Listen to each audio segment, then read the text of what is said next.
Okay.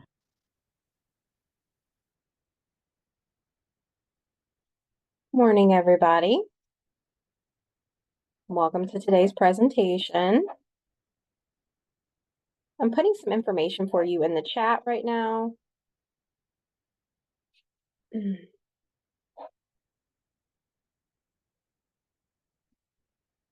We'll let everybody get in before we get started too much.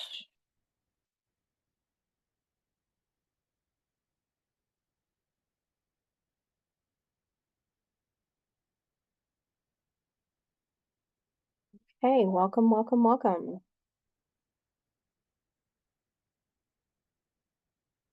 All right. So just a reminder, the contents of this presentation were developed under a grant from the U.S. Department of Education.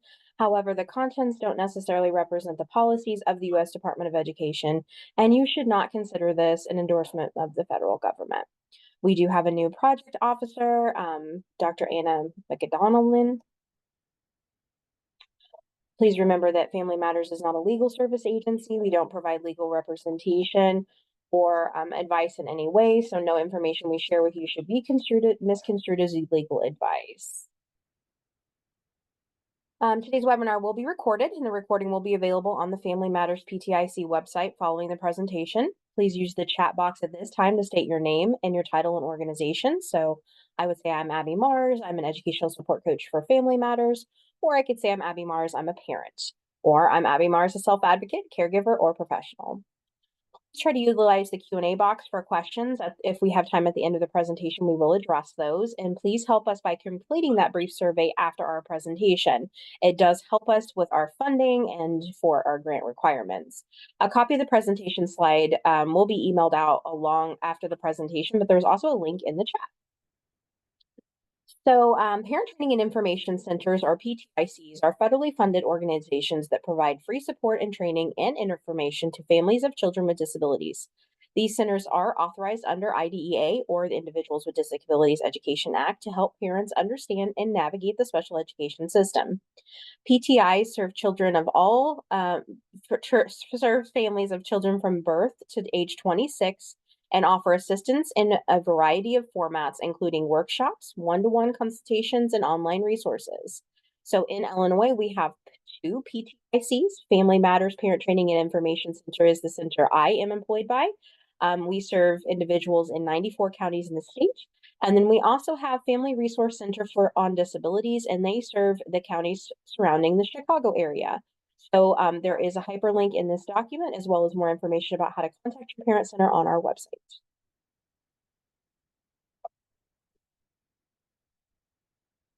All right, so my name is Abby Mars. I'm an educational support coach and a Charting the LifeCourse ambassador or facilitator now. I did put a QR code here if you would like to access the slides to this presentation that way. So some training objectives today, we're going to learn to understand the role of identify 3 ways to support IEP goals throughout the summer, understand what extended school year services are, participate and explore the Charting the LifeCourse framework to help guide your family to the goals they wish to have, find out about some community programs, participate with and learn ways to track progress.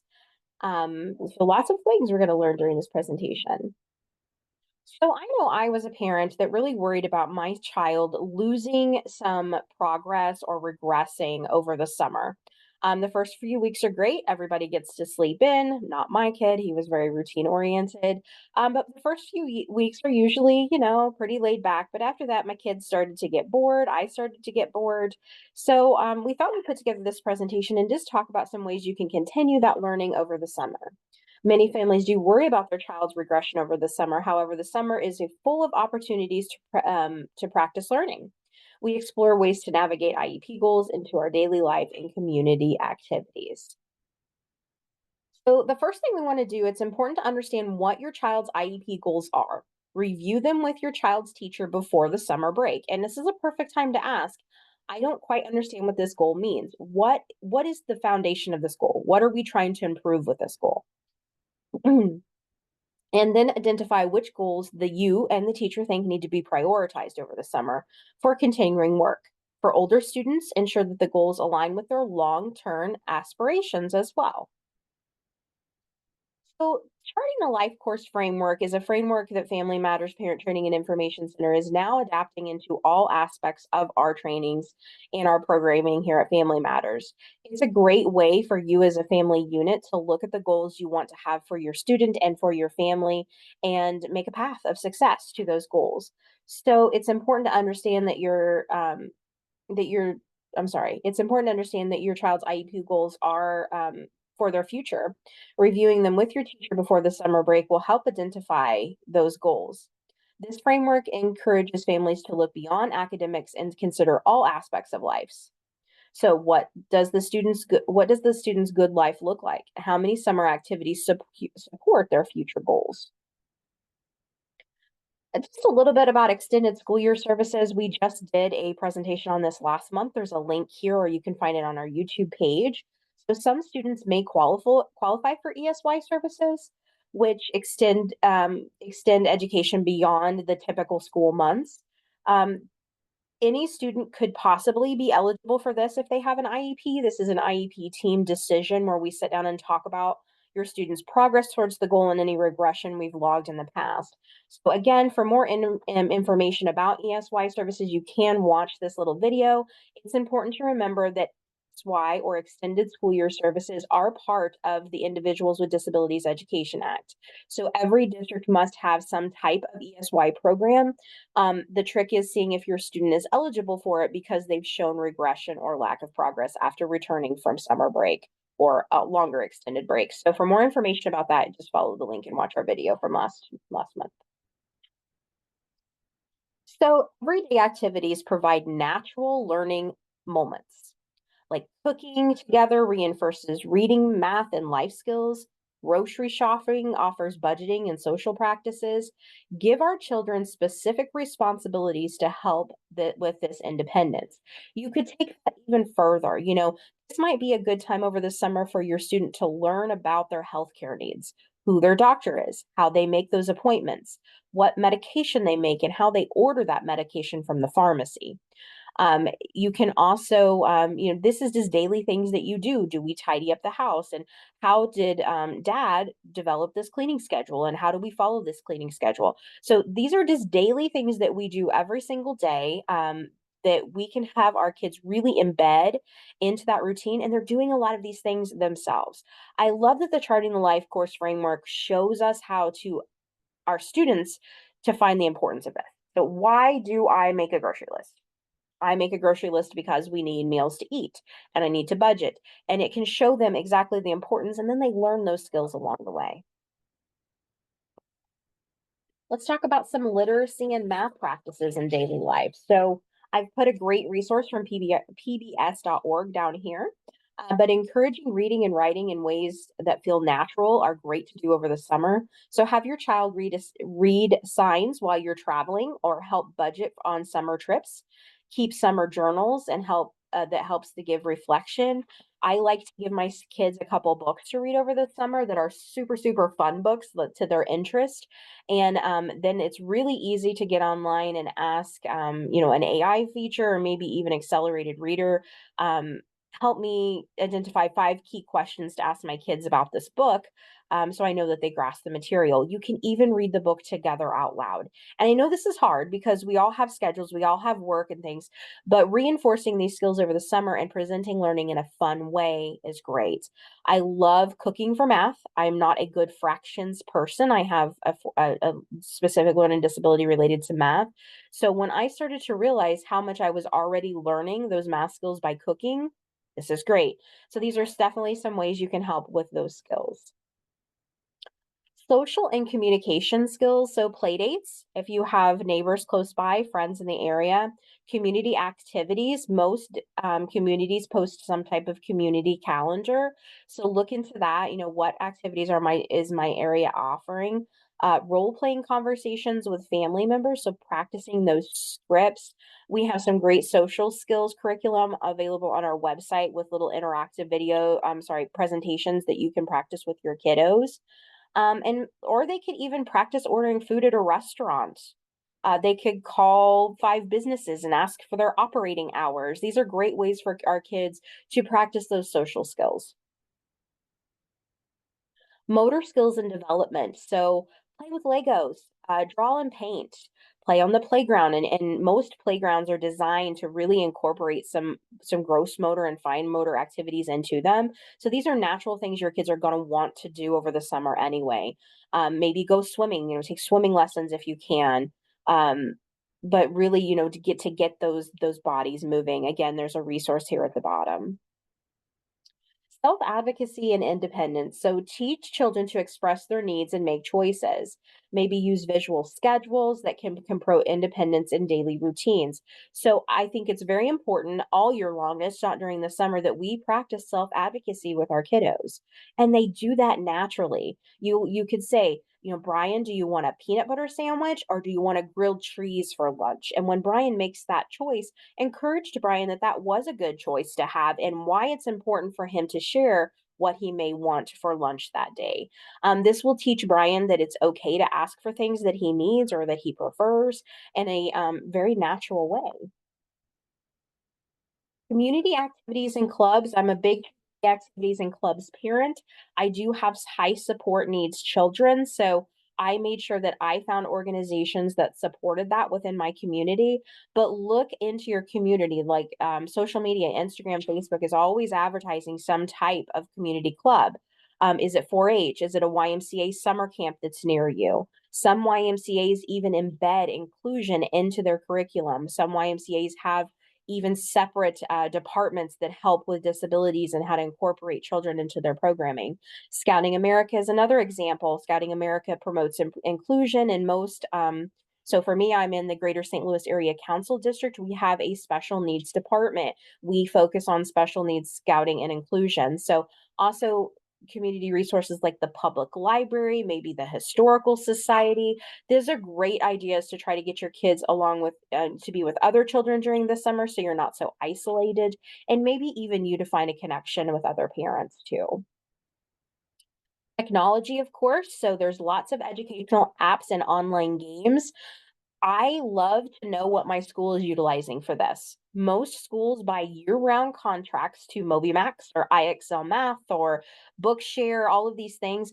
Ask your district what they're using and what your child's login name is so they can use this over the summer so they can learn in a fun environment, okay? Learn to something that they're already comfortable with doing. This was actually part of my youngest son's extended school year services 2 years ago. He really was struggling to make some reading progress and make some writing progress. So I asked the school for access to their IXL learning platform, and he was able to keep working on his reading and writing goals over the summer. And that app kept track of his progress and reported it back to the special education coordinator once a month. It was a way that we could incorporate his ESY without actually going to the school. Virtual social skills groups for communication and practice. Family Matters will be offering a virtual social skills class for students age 14 years and older to practice those social skills over the summer. So look for more information about that. We'll be releasing that soon. And of course, please think about visiting the Illinois Assistive Technology Program sometime this summer. Take a field trip with your kiddos. Call and ask for a tour of the building. It's so interactive. It's so helpful. I am a big believer that assisted technology can help overcome any barrier our students are facing in the classroom. There's so much out there that we don't even think of. So that's located in Springfield, Illinois. It's a free resource to families in Illinois. Call, ask to schedule a walkthrough of the program and see what they have to offer. They also are doing some fun things this summer, like cooking classes. It's wonderful. So definitely try to visit them this summer. So for our students that are 14 years of age or older, even those that are approaching the middle school, it's time to start thinking about life after high school and what their goals are going to be. Now is a great time to connect with your parent center and ask for to sit down and talk more about student-led IEPs, student-centered planning, like using Charting the Life Course framework to getting your students' future mapped out. Okay, what are they going to want to do in the future? The summer is some great time to practice job applications and interviewing. I'm fortunate enough that I have a local job center in my community. I could take my son there and he could practice interview skills, or we could do some employment evaluations with him. Also, volunteering at various different organizations over the summer. Working at a food pantry can help you learn vocational skills, like for retail. You could volunteer at the local park district and learn some landscaping.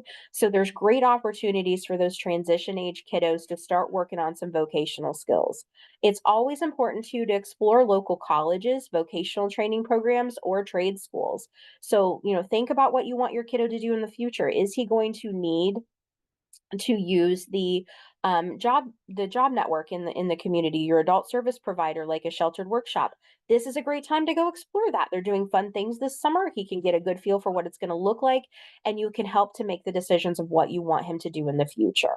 So summertime's a great time to explore those options. We're not as constricted as for schedules like we are when our kids are in school. I am a parent that does work all summer, so I have to get a little creative about this. There's ways you can ask your daycare provider to do some of these things as well, or your personal assistant, whatever you're utilizing for summer care support. So, there's a big connection between special needs parents and isolation. I'm a big believer in that. I've worked with that myself as a parent. So it's important to know where you can reach out and get some resources at. So definitely try to connect with parent support groups, utilize community resources, and seek mentorship programs. I've put an interactive link down here to Parent Care and Share through IDHS. It's an online tool or you can find support groups tailored to your needs, hopefully close to your area. Um, don't forget to, utilize social media and reach out to friends that you maybe don't get to see a lot during the school year. Even if their children don't have disabilities, this is a great time to have your children experience some peer modeling and learn some friendships. Some key takeaways that we had today are to remember that summer can be a productive and enriching time.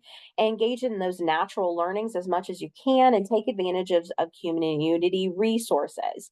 So, if you need support in finding linkages to those resources in your community, feel free to reach out to us here at Family Matters or at FRCD in Chicago, and we can try to connect you to some things where your kiddos can do different things over the summer.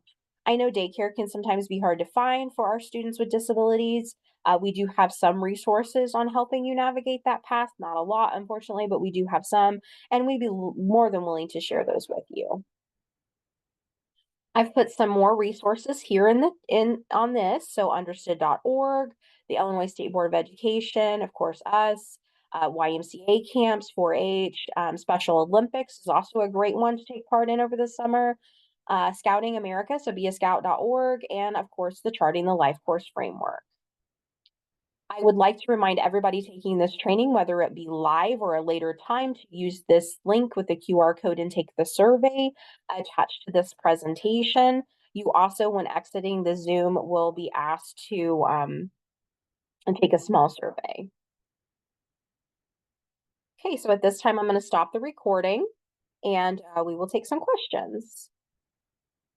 Thank you for joining us today.